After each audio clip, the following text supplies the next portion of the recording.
H.C. Verma bookல chapter 9ல இருக்க 12th problem தான் இது.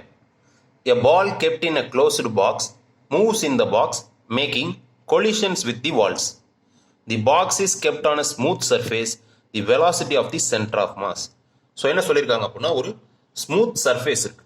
ஓகேவா? ஸ்மூத் சர்ஃபேஸ் அப்படின்னா அதில் ஃப்ரிக்ஷன் இல்லை. ஓகேவா? ஸ்மூத் சர்ஃபேஸ் இருக்கு. அது மேலே ஒரு க்ளோஸ்டு பாக்ஸ் இருக்கு. ஓகேவா? அந்த க்ளோஸ்டு பாக்ஸ்க்குள்ள ஒரு பால் இருக்கு. அந்த பால் ஆனது ரெஸ்ட்ல இல்லை. ஓகேவா? அது மூவ் ஆகிட்டு தான் இருக்கு. அது மூவ் ஆகி இந்த வால்ஸ் இருக்கு இல்லையா, அந்த வால்ஸில் கொலிஷன்லாம் நடக்குது. ஓகே, இப்படி இருக்கும் பொழுது எதோட சென்டர் ஆஃப் மாஸோட வெலாசிட்டி ஆனது கான்ஸ்டன்டாக இருக்கும் அப்படின்றத கொஸ்டின். பாக்ஸோட வெலாசிட்டி ஆஃப் சென்டர் ஆஃப் மாஸா, இல்லை பாக்ஸ் பிளஸ் பால் இந்த சிஸ்டமோட வெலாசிட்டி ஆஃப் சென்டர் ஆஃப் மாஸா, இல்லை வெறுமன பாலோட velocity of centre of mass கான்ஸ்டன்டாக இருக்குமா அப்படின்றது தான் கொஸ்டின். ஓகேவா? எதோட சென்டர் ஆஃப் மாஸோட வெலாசிட்டி கான்ஸ்டன்ட் அப்படின்னு நம்ம ஃபைன் பண்ணணும். ஓகே, இப்போ பால் பிளஸ் பாக்ஸ் இது ரெண்டையும் ஒரு சிஸ்டமாக எடுத்துக்கிறோம். ஓகேவா? இதில் ஆக்ட் ஆகக்கூடிய ஃபோர்ஸஸ் என்னென்ன அப்படின்னு பார்க்குறோம். என்னென்ன ஃபோர்ஸஸ் ஆக்ட் ஆகும்? இந்த சிஸ்டமோட வெயிட் ஆனது எனக்கு டவுன்வர்ட் டைரக்ஷனில் ஆக்ட் ஆகும். கரெக்டா? So equal and opposite force, அதாவது இந்த சர்ஃபேஸ் ஆனது நார்மல் ஃபோர்ஸ் ப்ரொவைட் பண்ணி நெட் வெர்டிக்கல் ஃபோர்ஸ், அதாவது net external force in vertical ஆக்சிஸை ஜீரோ வைக்கணும். கரெக்டா? So net external force in vertical axis zero. இப்போ ஹரிசாண்டல் ஆக்சிஸில் பார்த்தீங்கன்னா இப்போ இந்த பால் மூவ் ஆனிச்சு அப்படின்னா ஃப்ரிக்ஷன் ஃபோர்ஸ் கண்டிப்பாக இருக்கும். பாலுக்கும் பாக்ஸுக்கும் ஃப்ரிக்ஷன் ஃபோர்ஸ் கண்டிப்பாக இருக்கும்.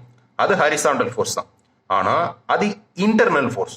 கரெக்டாக? ஏன்னா பால் அண்ட் பாக்ஸை சிஸ்டமாக எடுத்துக்கும் பொழுது இந்த ஃப்ரிக்ஷனல் ஃபோர்ஸ் ஆனது internal force.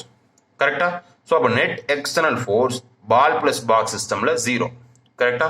So net external force zero அப்படின்னா acceleration of centre of mass of the system zero. அப்போ velocity of centre of mass constant. இதுக்கு முன்னாடி இந்த சிஸ்டமோட சென்டர் ஆஃப் மாஸ் ரெஸ்ட்ல இருந்துச்சுன்னா இப்பயும் ரெஸ்ட்ல தான் இருக்கும். ஓகேவா? ஸோ ஆப்ஷன் பி தான் correct answer. Velocity of the centre of mass of the box plus the ball system remains constant. Okay, இப்போ இந்த சினரியோவை இமேஜின் பண்ண முடியல அப்படின்னா இப்போ நான் அதுக்கு இமேஜின் பண்றதுக்கான சுச்சுவேஷன் நான் சொல்லிடுறேன். ஓகேவா? சம் இன்டர்னல் ஃபோர்ஸஸ்னால இந்த பால்ல ஒரு டார்க் உண்டாகுது.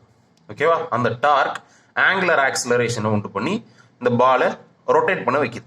ஸோ ரொட்டேட் பண்ணும் பொழுது பேக்வேர்ட் ஸ்லிப்பிங் இருக்கும். அதாவது இந்த டைரக்ஷனில் டார்க் இருந்துச்சுன்னா பேக்வேர்ட் ஸ்லிப்பிங் இருக்கும். பேக்வேர்ட் ஸ்லிப்பிங் இருந்துச்சுன்னா பாக்ஸால பால்ல எக்ஸெப்ட் பண்ணக்கூடிய ஃப்ரிக்ஷன் ஃபோர்ஸ் ஆனது ஃபார்வர்ட் டைரக்ஷன்ல இருக்கும். ஓகேவா? இதுதான் இந்த பாலை இந்த டைரக்ஷன்ல மூவ் பண்ண வைக்கும்.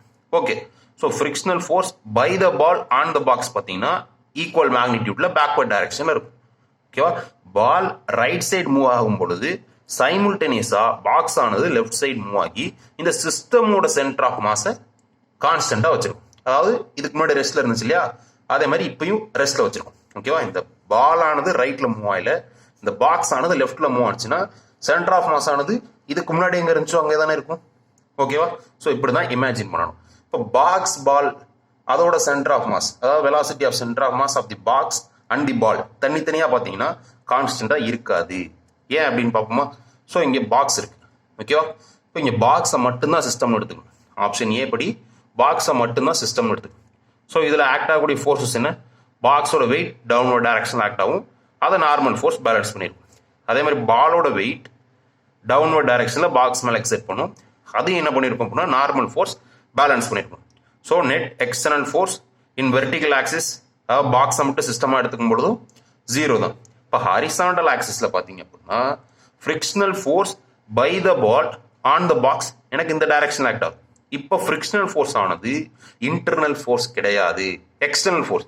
ஏன்னா பாக்ஸ் மட்டும்தானே நம்ம சிஸ்டம்.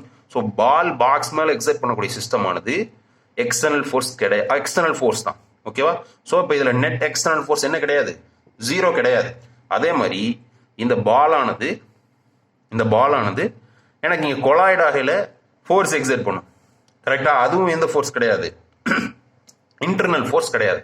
அதே மாதிரி தான் பாலுக்கும் frictional force by the box on the ball வந்து எக்ஸ்டர்னல் ஃபோர்ஸ் ஆயிடும். ஸோ நெட் எக்ஸ்டர்னல் ஃபோர்ஸ் ஜீரோவா இல்லாதனால acceleration of centre of mass ஜீரோவா இருக்காது. அதனால velocity of centre of mass கான்ஸ்டன்டா இருக்காது. ஓகேவா? தெளிவா புரிஞ்சுக்கணும். சரி, எதனா டவுட் இருந்தா கேளுங்க.